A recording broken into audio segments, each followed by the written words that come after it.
அரசு பள்ளியில் சரியான கட்டடங்கள் மற்றும் வசதிகள் இருப்பது எவ்வளவு முக்கியமோ அதே அளவுக்கு தகுதியான ஆசிரியர்கள் இருப்பது முக்கியம்.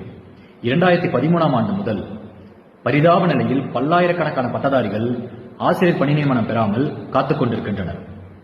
இவர்கள் டிப்ளமோ இன் எஜுகேஷன் முடித்து தேர்ச்சி பெற்று அதன் பின்பு டீச்சர் எலிஜிபிலிட்டி டெஸ்ட் முடிச்சு அதிலையும் தேர்ச்சி பெற்று பணி நியமனம் வழங்கப்படாமல் காத்திருந்து சமீபத்தில் அரசின் அறிவுறுத்தல் படி செகண்டரி கிரேட் டெஸ்ட்னு இன்னொரு தேர்வும் எழுதி அதுல 25,000 பேர் பங்கேற்று 20,000 பேர் தேர்ச்சி பெற்று வெறும் 2,000 பேருக்கு மட்டும் பணி நியமனம் வழங்கப்பட்டது.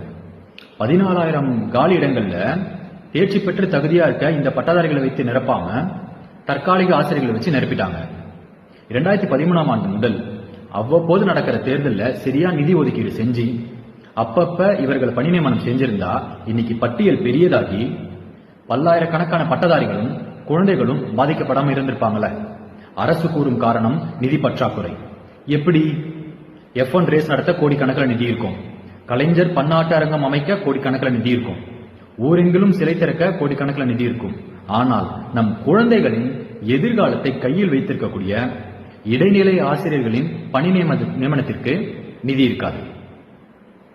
ஒருவேளை இந்த தேர்ச்சி பெற்ற பட்டதாரிகள் தான் நாங்க வேணா லட்சக்கணக்கில் பணம் தரோம் அப்படின்னு சொல்லியிருந்தா இவங்க போஸ்டிங் கொடுத்திருப்பாங்களோ? இது சுயநல விளம்பர அரசியலில் மூழ்கியுள்ள ஒரு அரசின் சாட்சி மட்டுமே. கண்டிஷன்ஸை ஃபாலோ பண்ணுங்க சார், குழந்தைங்களோட எதிர்காலம் இருக்கு.